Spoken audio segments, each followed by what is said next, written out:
नमस्कार, मेरा नाम सबा गौहर है। मैं 5वीं कक्षा में पढ़ती हूँ। तो मेरी कहानी का नाम है शक्ति और युक्ति। बहुत दिनों की बात है, एक जंगल में एक बड़ा और ताकतवर हाथी रहता था। उसे अपनी शक्तियों पर बहुत घमंड था। अक्सर छोटे जानवरों को परेशान करता और कहता, मेरे सामने तुम कुछ नहीं कर सकते। एक बार वो नदी किनारे पानी पी रहा था, तभी एक चूहा आया तो हाथी ने मजाक उड़ाते हुए कहा, अरे नन्हे, तेरी औकात क्या है मेरे सामने। एक बार हाथी शिकारियों के जाल में फंस गया। उसने पूरी ताकत लगाई पर जाल नहीं फाड़ सका। तो वही चूहा आया, अपने दांतों और युक्ति से जाल फाड़ दिया। हाथी ने शर्मिंदा से कहा, मुझे समझ में आया कि हमेशा शक्ति ही नहीं बल्कि युक्ति भी जरूरी है। मेरी कहानी की ये नीति है कि हमेशा युक्ति ही नहीं बल्कि समझदारी और शक्ति से ही कामयाबी मिलती है। Thank you. नमस्कार दर्शकों, मेरा नाम अदीबा नूरैन है और मैं 5वीं कक्षा में पढ़ती हूँ। आज मैं आपको एक कहानी सुनाने जा रही हूँ जिसका नाम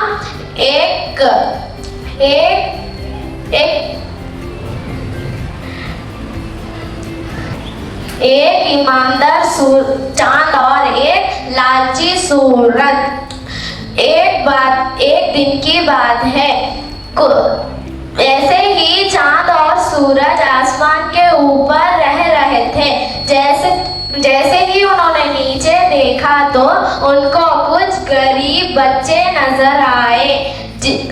वो देखकर वो बहुत उदास हो गए क्योंकि उनके पास फटी हुई यूनिफॉर्म और जूते तक नहीं थे।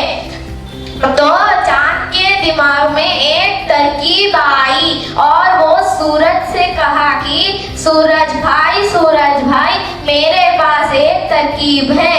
हम पृथ्वी पर जाकर सूरज स्कूल और चांद स्कूल बना सकते हैं।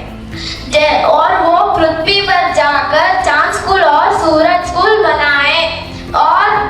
और दूसरे दिन कुछ गरीब बच्चे उस पहाड़ी पर आए और देखा कि वहां पर एक चांद स्कूल और एक सूरज स्कूल था। और चांद स्कूल के अंदर से आवाज आने लगी, ये बच्चों मेरे स्कूल के अंदर आओ, मैं तुम्हें अच्छी तरह से पढ़ाऊंगा। और चांद और सूरज स्कूल के अंदर से आवाज आने लगा कि नहीं मेरी स्कूल में आओ, मैं बहुत अच्छी तरह से पढ़ाऊंगा। ये सुनकर वो बच्चे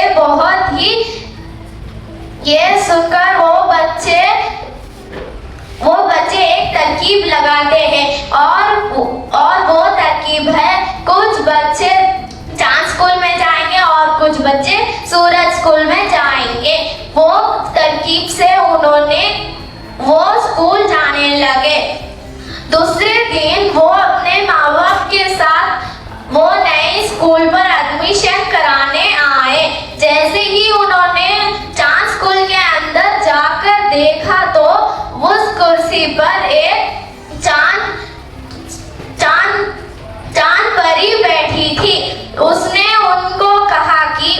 उन माँ बाप को कहा कि नहीं, ये स्कूल फ्री में बच्चों को पढ़ाती है, तो हम आपसे पैसे नहीं लेंगे।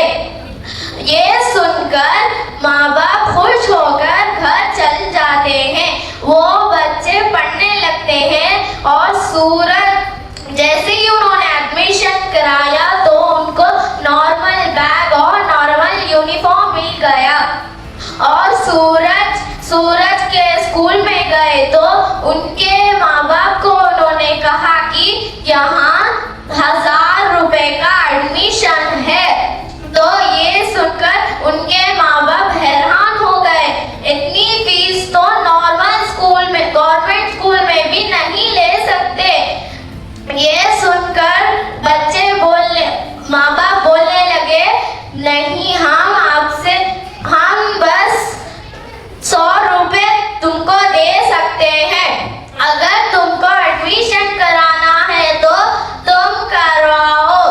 ऐसा बोलकर वो जाने लगे। तभी प्रिंसिपल ने उनको रोक कर कहा कि ठीक है, तुमको 100 रुपए देना है ना, तो वो भी मत दो। ये स्कूल में मैं आपके बच्चों को फ्री में पढ़ा लूंगा। ऐसा कहकर वो बच्चों का एडमिशन कर दिया। तो ये सब चांद और सूरज देख रहे थे। और दूसरे दिन जब वो स्कूल में जा रहे थे तो उनको एक आदमी दूध लेते जा रहा था। तभी वो फिसल कर गिर गया तो उसका पूरा दूध गिर गया। तो वो सूरज स्कूल के बच्चे हंसने लगे। तुम तो गिर गए, तुमको मार लग गया करके हंसने लगे। तो वहीं से चांद स्कूल वाले बच्चे आ रहे थे। तो उनको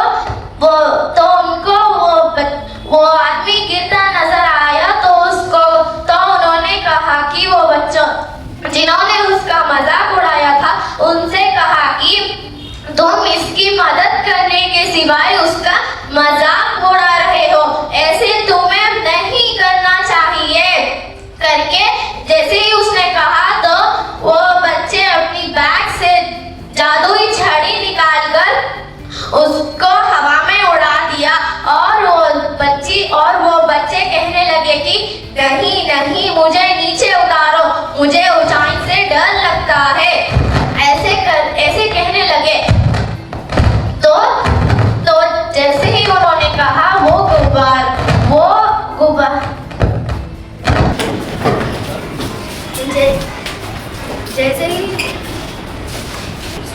जैसे ही उन्होंने ये कहा गुब्बारा फूट गया और वो बच्चे धड़ाम से नीचे गिर गए। तो वो सूरज स्कूल वाले बच्चे उसके ऊपर हंसने लगे। और चांद स्कूल ये सब देख रहा था। तो